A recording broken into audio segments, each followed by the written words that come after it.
She said, "It's not my fault you couldn't produce a child." What I did next. Silence the whole room. I have been married to my husband for 8 years.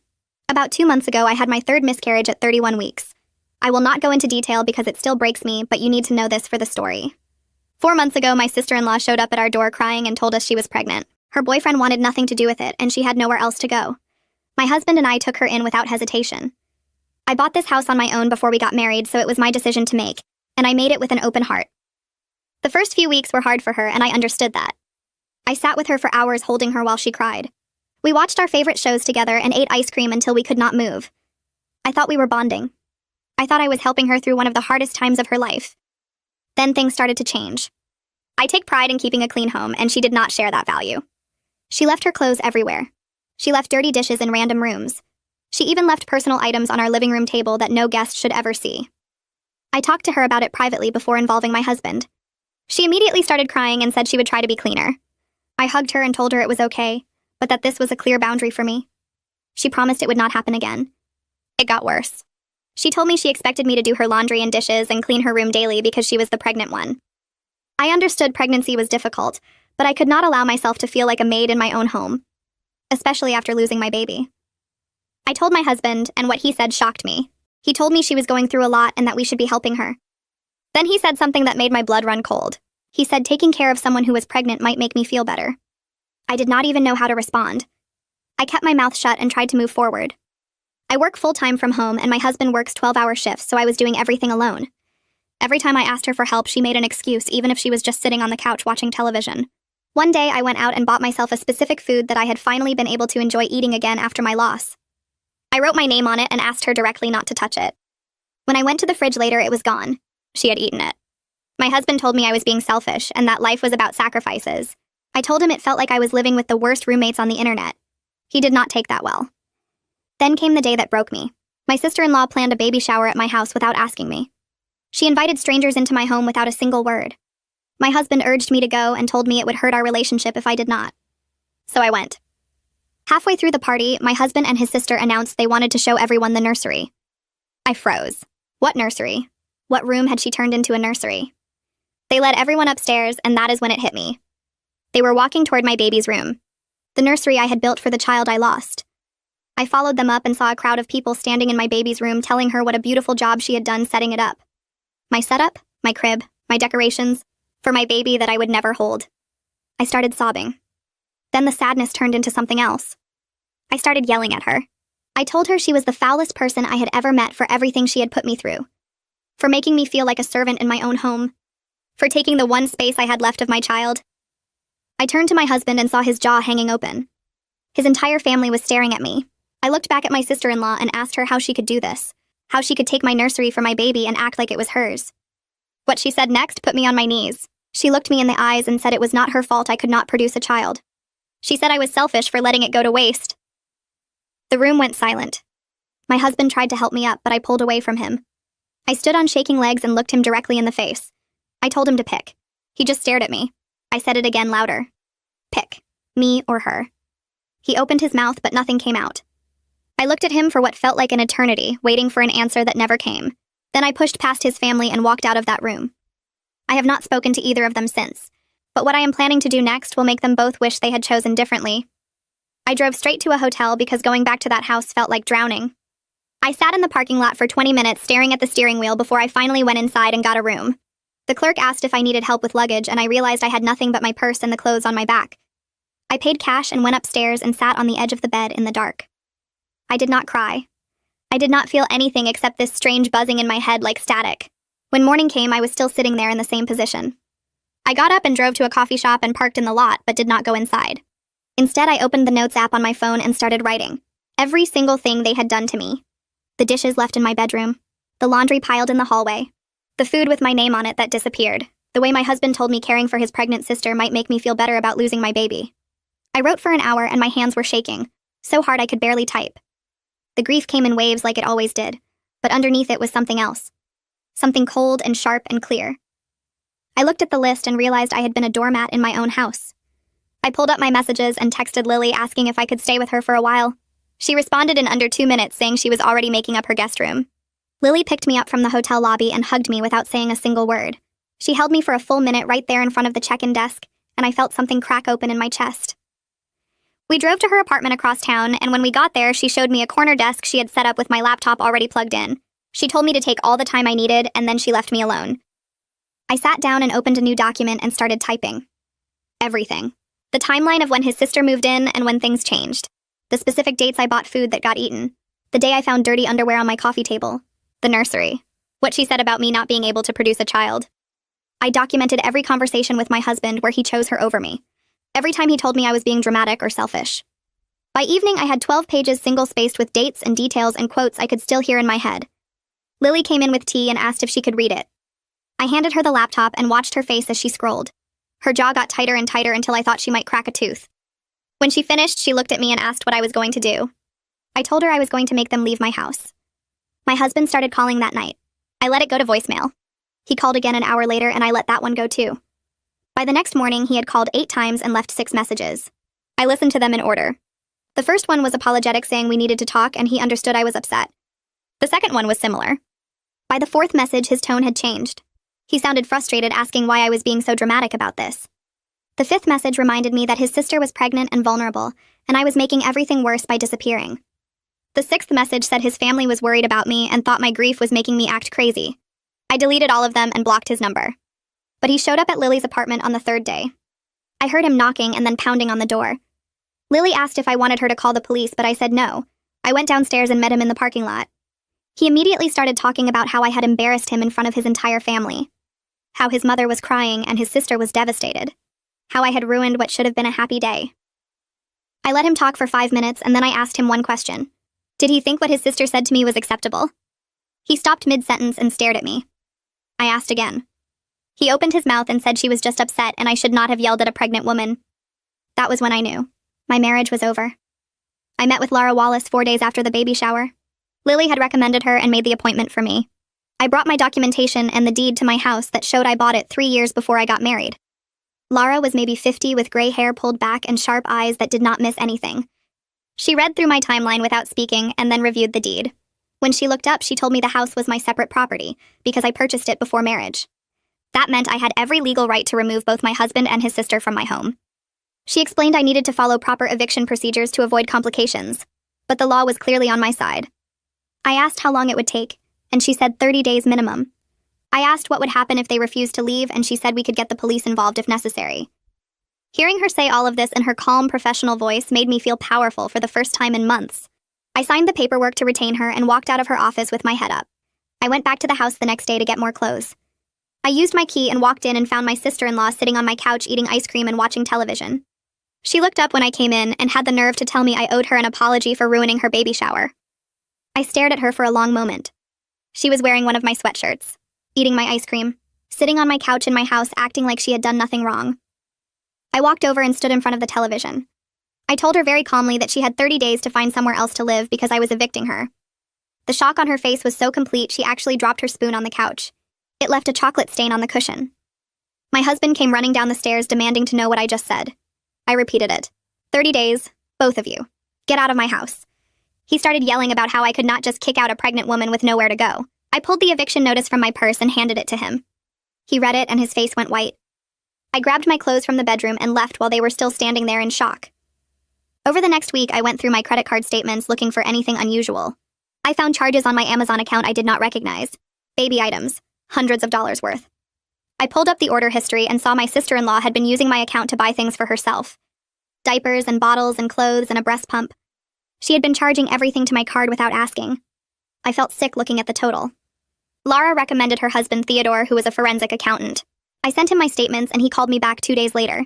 He had found over $2,000 in unauthorized charges going back 6 weeks.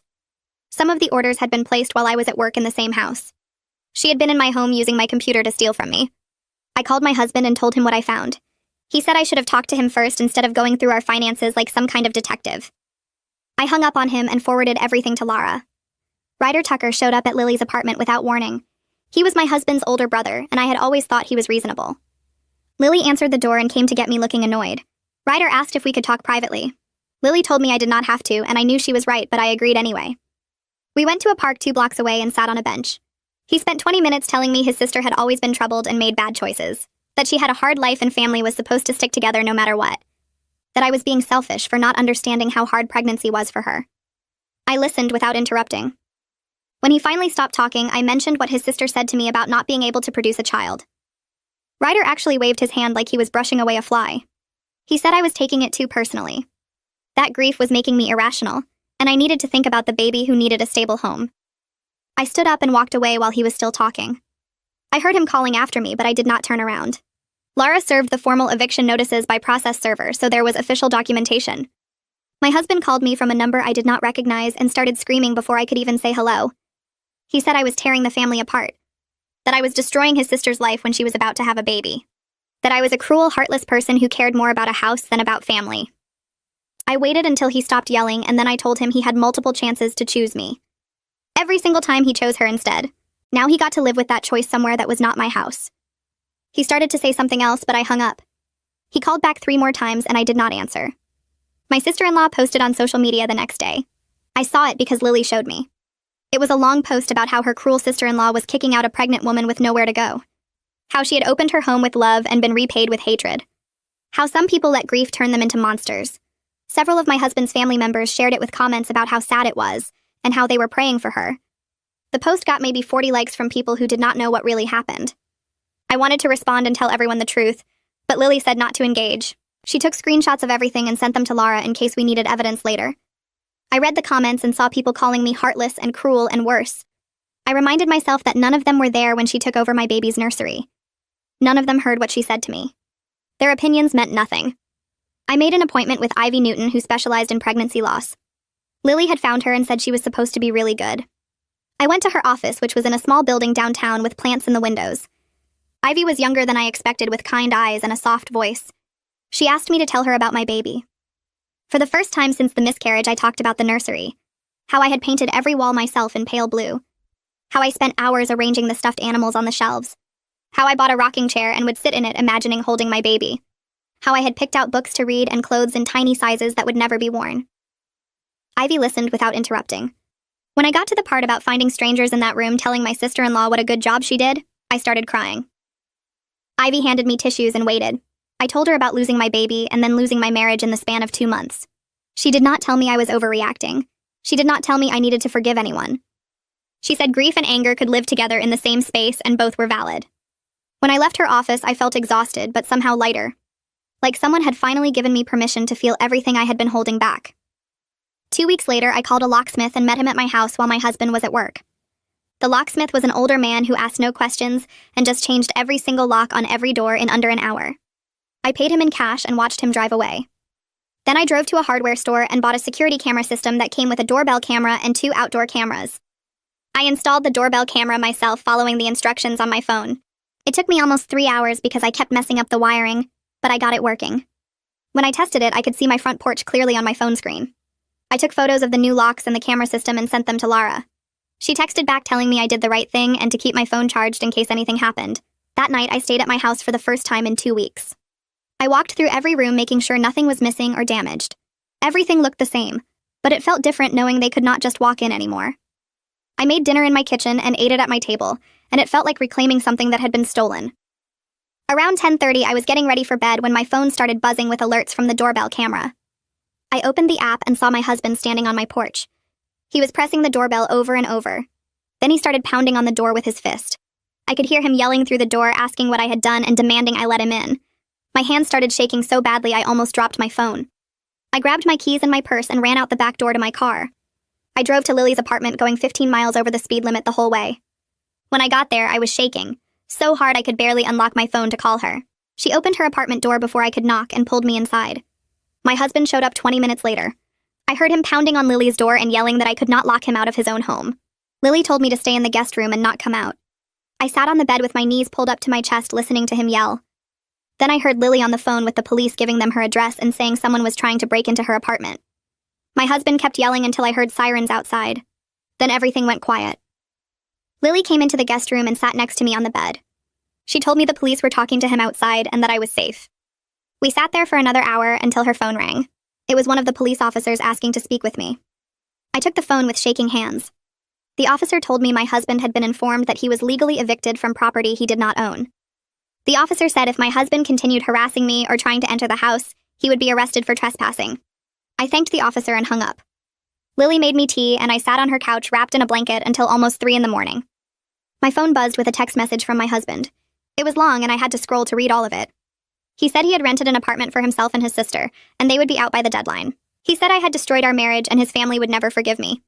He said I was cruel and heartless, and he hoped I was happy with what I had done. I read the message 3 times looking for any sign that he understood why I was doing this. Looking for any acknowledgement of what his sister had said to me in that room. Looking for any apology for choosing her over me again and again. There was nothing. Just blame and anger directed at me for refusing to let them treat me like garbage in my own house. I blocked his number and turned off my phone. The next morning, Lily made me breakfast and we sat at her kitchen table not talking much. My phone was still off. I did not want to see any more messages or deal with any more drama. Around noon, Lily got a call from someone we both knew from high school. The person told Lily that my husband's family had been holding meetings about me. They were discussing my mental state and whether my grief had made me unstable. My husband's mother had apparently told people I needed to be committed for psychiatric evaluation. When Lily told me this, I felt something snap inside my chest. They were using my dead baby against me. They were twisting my grief into a weapon to make me look crazy, so they could justify what they had done. I had to sit down on the floor because I thought I might pass out. The rage was so strong I could taste it in my mouth like metal. Lily helped me up and made me drink water. Then she called Laura and put her on speakerphone. Laura told me this was a common tactic in bad separations. She said people try to paint the other person as mentally unstable to gain sympathy or legal advantage. She told me to document everything they said, and everyone who repeated it in case we needed evidence later. She said to save text messages and social media posts and write down dates and times of phone calls. I spent the rest of that day making notes in my phone about every conversation and every interaction since the baby shower. Lily sat with me the whole time, bringing me food I barely ate. That night, I finally turned my phone back on, and there were 6 missed calls from my husband and 3 voicemails. I deleted them without listening. 3 days later, my husband called from a different number. I almost did not answer, but something made me pick up. He told me his sister was in labor. She was 3 weeks early, but the doctor said the baby was fine and it was safe. He asked me to come to the hospital because his sister was asking for me. I said absolutely not. I told him she made her feelings about me clear when she said I could not produce a child. He said I was proving his family right about me being heartless. I hung up and immediately called Ivy. She answered even though it was after her normal hours. I told her everything that had happened and how I felt guilty for not going to the hospital, even though I knew I should not go. Ivy reminded me that showing up would only tell them they could treat me however they wanted, and I would still be there for them. She said boundaries are not cruel and protecting myself was not heartless. We talked for almost an hour, and by the end I felt steadier. The baby was born that night. A girl. My husband sent me a photo the next morning with a message saying I was missing out on being an aunt because of my stubbornness. I looked at the photo of my sister-in-law holding her daughter in the hospital bed. The same hospital where I had delivered my stillborn baby just 2 months earlier. I looked at the baby's face and waited to feel something. Sadness or anger or jealousy or anything. But I felt nothing for her except a distant hope that she would be a better mother than she was a houseguest. I deleted the photo and texted Ben Clark asking if he had time to meet with me that week. He responded within an hour saying he could see me the next day. I met Ben at his office, which was in a tall building downtown with marble floors. He was younger than I expected, with a kind face and a firm handshake. I showed him my deed and explained that my husband was trying to claim he deserved half the house value, even though I bought it before we got married. Ben reviewed my paperwork and told me my case was very clear. The house was my separate property, and my husband had no legal claim to it. He said we would file the proper documentation to protect the house in the divorce proceedings, and my husband's attorney would have no grounds to argue. I felt relief wash over me so strong I almost cried right there in his office. 2 weeks later was moving day. I drove to my house with Lily beside me for moral support. My husband's car was already in the driveway along with a small moving truck. I walked in through the front door and the temperature in the room dropped. Nobody spoke. My husband and his sister were packing boxes in the living room.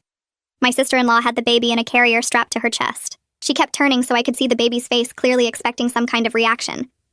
I walked past them and started checking rooms to make sure they were not taking anything that belonged to me. I found my husband in the kitchen packing dishes. He looked at me but said nothing. I watched him tape up a box and carry it outside. This went on for 2 hours. They packed and carried boxes while I followed them around, making sure they only took what was theirs. My sister-in-law kept positioning herself in my line of sight with the baby facing toward me. I ignored her completely. When they were loading the last boxes into the truck, my husband turned to me. He said he hoped I was happy now that I had driven away everyone who loved me. I looked him in the eyes and told him people who loved me would never have violated my grief the way they did. He opened his mouth like he was going to say something else, but then just shook his head and walked away. They drove off 20 minutes later. I stood in my driveway watching the moving truck disappear around the corner. Then I went back inside my house. Lily was waiting in the living room. I walked through every room slowly. The kitchen where my sister-in-law had eaten my food without asking. The living room where she had left her mess everywhere. The guest room where she had lived for 4 months. Everything looked normal.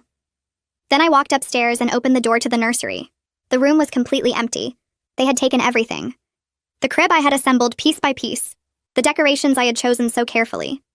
The rocking chair I had saved money for months to buy. The stuffed animals I had arranged on the shelves. The books I had picked out to read to my baby. The mobile that played soft music. The changing table. The tiny clothes in the dresser. Everything I had bought for my baby was gone. All that was left was the pale blue paint on the walls and the growth chart stickers I had put up measuring heights my child would never reach. I sat down on the floor in the middle of the empty room. My chest felt tight and my throat closed up. I started crying harder than I had cried since the miscarriage. Lily came in and sat down beside me on the floor. She did not say anything. She just held my hand and let me cry. We sat there for a long time until I had no tears left. Laura filed for legal separation the next week with a clear path to divorce. The paperwork cited irreconcilable differences and included all the documentation of the financial exploitation and emotional abuse I had experienced. My husband's attorney tried to claim he deserved half the house value despite it being my separate property. Ben Clark shut that down immediately with the deed and purchase records showing I had bought the house 3 years before we got married. The legal process moved faster than I expected because I had been so careful with documentation. Every receipt, every text message, every email, every credit card statement. Laura told me this was one of the clearest cases she had handled in terms of property rights. 2 weeks into the separation, I got a letter from my husband's attorney. Inside was a settlement offer. My husband would waive any claim to the house in exchange for me not pursuing the credit card fraud charges against his sister. I read it twice, trying to understand what it meant. Then I called Laura, and she explained it to me. My husband had been scared all along that I would press charges. That was why he had been so aggressive and defensive. He was protecting his sister from legal consequences. I asked Laura what she thought I should do. She said it was my choice, but that signing the agreement would end things faster and get them out of my life completely. I thought about it for 2 days. Part of me wanted to press charges just to make them face consequences for what they had done. But a bigger part of me just wanted them gone. I signed the agreement. Not because I forgave anything, but because I wanted my life back. Laura assured me this was a smart choice and not a moral failing. 3 months after I walked out of that baby shower, the divorce was finalized. I got the notification on my phone while I was sitting at my desk working. I was legally free from a marriage that had stopped being a partnership long before his sister moved in. I kept the house and my retirement accounts and everything I had brought into the marriage. He took his belongings and the debt from supporting his sister. I stood in my kitchen that afternoon holding the finalized papers in my hands. I felt exhausted and sad, but also relieved. Like I had been holding my breath underwater for months and finally came up for air. I get a text from Ryder 3 weeks after the divorce papers come through. He asks if we can meet for coffee and says he needs to tell me something important. I almost delete it without responding, but something in the phrasing makes me pause. I agree to meet him at a public coffee shop near my house where I can leave quickly if I need to. He shows up looking uncomfortable and starts talking before I even sit down. He tells me he feels bad about how everything happened and that he needs me to know something. My husband had been complaining to their entire family about my miscarriages for years. He called them inconvenient and expensive. He told his siblings that dealing with my grief was exhausting and that he wished I would just get over it. Ryder says their sister's cruelty at the baby shower was not random or isolated. She was repeating things my husband had been saying privately for a long time. I sit there holding my coffee cup and realize I am not even surprised. His impatience with my grief suddenly makes sense. His suggestion that caring for his pregnant sister might make me feel better was not kindness but dismissal. His immediate defense of her over me was not about family loyalty, but about protecting someone who shared his actual feelings. Hearing it confirmed still hurts, though. It hurts in a deep old way that makes my chest tight. I thank Ryder for telling me and leave without finishing my coffee. I drive home and sit in my car in the driveway for 20 minutes before I can make myself go inside. The next month, I start reclaiming my house room by room. I repaint the living room a warm gray color that feels nothing like the beige my husband preferred. I rearrange furniture so the space flows differently. I buy new throw pillows and curtains that match my taste instead of compromises we made together. Lily comes over most weekends to help me, and we turn the work into something almost fun. We blast music and eat takeout, and she makes me laugh when I start feeling sad about erasing 8 years of shared space. The hardest room is the nursery. Lily helps me take down the growth chart stickers one by one, and I let myself cry while we work. I am not just grieving my babies anymore. I am grieving the future I imagined with a partner who turned out to be someone completely different from who I thought he was. We paint the room a soft green and set up a desk and bookshelves. I buy a comfortable chair and a lamp that gives good light for working.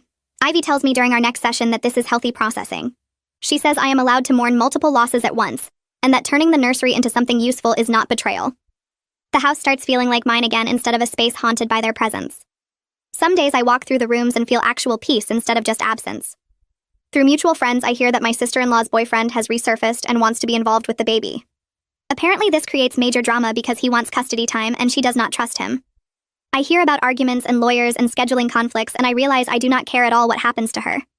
My husband is apparently struggling with the financial reality of supporting his sister and her child on a single income. He had to move to a smaller apartment. He is working overtime constantly. There is a petty part of me that feels happy watching him face consequences for his choices. These complications ripple out in ways I did not control when I enforced my boundaries. I am at peace with that, though. The alternative was drowning in their dysfunction and losing myself completely. I made the right choice even if it was the hardest thing I have ever done. 6 months after everything fell apart, I am sitting in my home office working on a project when I realize I have gone a full hour without thinking about any of them. It feels like a milestone worth noting. I still see Ivy every other week and probably will for a long time. Grief over my babies does not have an expiration date. 3 miscarriages leave scars that do not heal neatly or on any predictable timeline. But my house is mine again. My life is my own. I am not happy exactly because I am a divorced woman mourning children I will never hold. But I am surviving. Some days that is enough. The family I chose matters more than the family I married into. Lily has been there for every hard moment. She helped me pack boxes and paint walls and cry in empty rooms. I am building something new from the wreckage, one careful day at a time. It is smaller than what I imagined, but it is real and it is mine.